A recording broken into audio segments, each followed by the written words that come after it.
District breakdown time. I ain't doing these district breakdowns without my guy Matt Diggs, and there he is, high school insider, and he's going to give us some insight on 7-6A. This district is usually run by Highland Park. I say usually, they've only been in it for 1 year, but last year they ran it.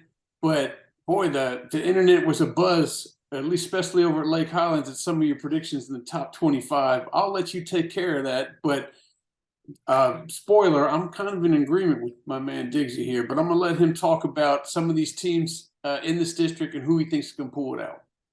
Yeah, District 7-6A is an interesting district because I mean we're talking about a lot of teams that have graduated heavy, a lot of question marks. But how can you pick against Highland Park? I mean, you talk about player theory. To be the man, you got to beat the man, and Randy Allen has been the man for decades now. And I mean, you just look at Highland Park and their basketball team, and you look at their lacrosse team. I mean, they've got the athletes. It's just finding out who's going to be filling those roles this year. Randy Allen, obviously, I think he would be retiring if he looked at this class and said, this is going to be the class to maybe spoil my legacy. I think Highland Park is going to still be a solid team. You always look at Highland Park and you're wondering who's going to be at quarterback. And they're having a battle right now for quarterback. According to the Park City's advocate, Warren Peck is expected to step into the quarterback role. He won the job at Spring. But Parker Thompson, who's a transfer from Carroll, you might have even remembered that name because he backed up some games for Graham Knowles last year. That he's coming over as well, and he's a dual threat guy. So you might see kind of that two-headed quarterback like we see with Lancaster and Lovejoy, when it kind of maybe series on, series off. So you've got two really talented quarterbacks, and obviously you're going to have a really good offensive line. And Will Ogle is expected to lead that offensive line. They've got a really good linebacker in Jack Morse and a really good running back in Steele Tobin. So I really think that Highland Park is going to be the efficient team. But remember, Ward, last year they got two non-district games. They've got Louisville and Marcus, and last year they won both of those playoff games, or not playoff games, but non-district games. This year, I think we might see Highland Park start off 0-2. I don't see them beating Louisville at all, and I think Marcus might have the talent to take them out. So, when's the last time we've talked about district champion Highland Park starting off 0-2? Yeah, I can't imagine that. And they get with it, and they can get Louisville at home. But you're right, as stacked as Louisville is, that's going to be right off the bat. That's going to be tough, especially with the new quarterback in there. Let's talk about the Berkner Rams. I want to talk about them because that's what everybody in Lake Highlands is talking about. They're throwing stones at your house, and you don't like that. They had to drive all the way up to Plano to do it. But all you did was put them in at 25. It's not like you put them as the number one team in the state. But what people don't realize about predictions is you can't always go about what's going on in the past. What Diggsy does here is he analyzes the teams, who they have, what's coming in there. Just because Berkner has been down doesn't mean they're always going to be down. And everybody's talking about this receiver that's going to be a sophomore, Damian Crow. Talk about this team and why you have them in the top 25, and maybe why I'm not going to put words in your mouth, but you got them as a playoff team, I'm sure.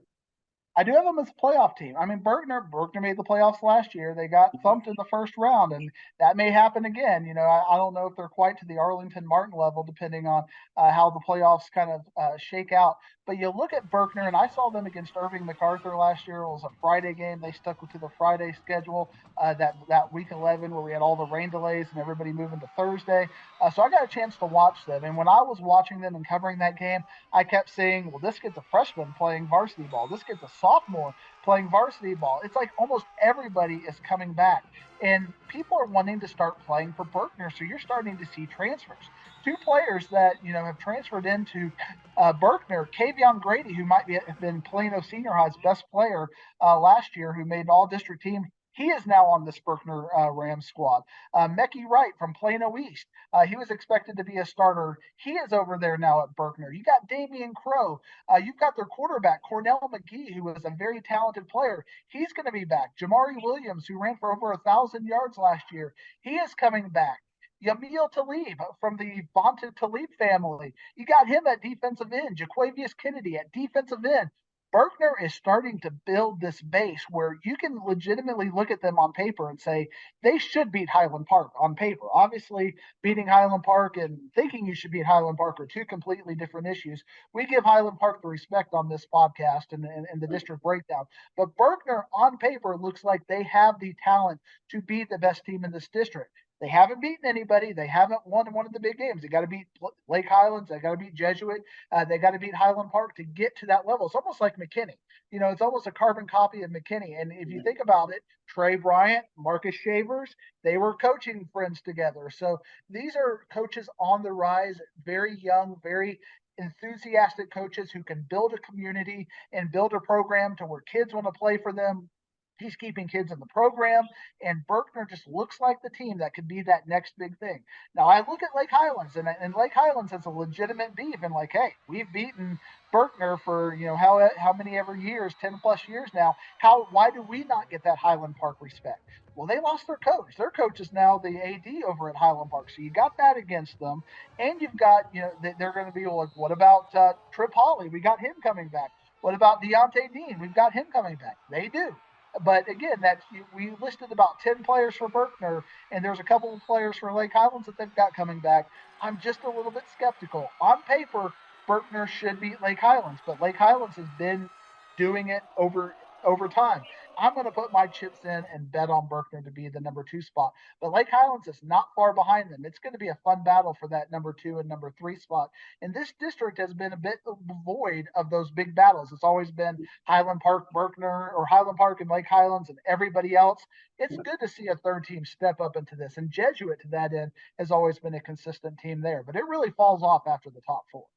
Yeah, no, I absolutely agree with you. I'd love to see that game at Wildcat Ram mean so much more than it has in the past. So that could be entertaining. You kind of touched on Jesuit a little bit. Maybe talk about Jesuit, some of the other Richardson teams, and maybe the Irving teams as well. Yeah, Jesuit, Coach Hickman has really created that kind of consistency over there.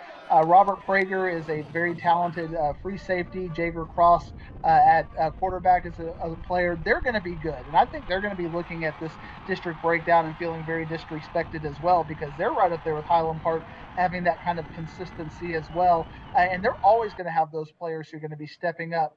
Looking at their roster, I saw Zane Williams as a player they kept coming back, and Grayson Wambacker, so at linebacker. So Jesuit has the pedigree.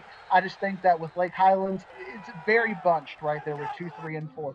But I do think there's a big line there, and I think those are your 4 playoff teams. The other 5 teams, they're going to struggle to be even competitive with those top 4. Irving MacArthur, they lost their best receiver to the transfer portal, but they've got Darrell Smith coming back. You got year 2 of Richardson Pierce and Jarrett Lambert over there. Jewellen Roberts is a very talented tight end. You got to keep an eye on him. Luke Stotts at defensive end. Richardson has a new head coach, and he came from Berkner, so you might start to see that Coach Shavers tree starting to expand a little bit. I love talking about coaching trees. They just don't have the talent quite yet. Give them a couple of years, and they might. Donovan Ford is a player to keep an eye on over there at Richardson. Irving Nimitz has their quarterback coming back, and Pedro Maldonado, but I think they're going to be on the bottom half of the district, as well as Irving High. I think they're going to be at the end of the district. But keep an eye on Jaden Alonzo to be an all-district kind of linebacker for the Irving Tigers. Interesting stuff always from Dick. So give me your top 1 through 9 as we let me hear you say it. I got Highland Park number 1, Richardson Berkner number 2, Lake Highlands number 3, Dallas Jesuit number 4, Irving MacArthur number 5, Richardson Pierce number 6, Richardson High, those Mighty Eagles at number 7, Irving Nimitz number 8, and Irving High to round out this 9-team district at number 9. Perfect. All right, next week we're going to talk 6A as we start winding down 6A, which we're winding down these 6A teams. That means the season's right around the corner, which is very exciting for me. So we will talk Arlington schools next week. Can Arlington Martin overcome the loss of their coach? So many coaches, so many things to talk about. I can't wait to break down Arlington ISD next week, so stay tuned. All righty.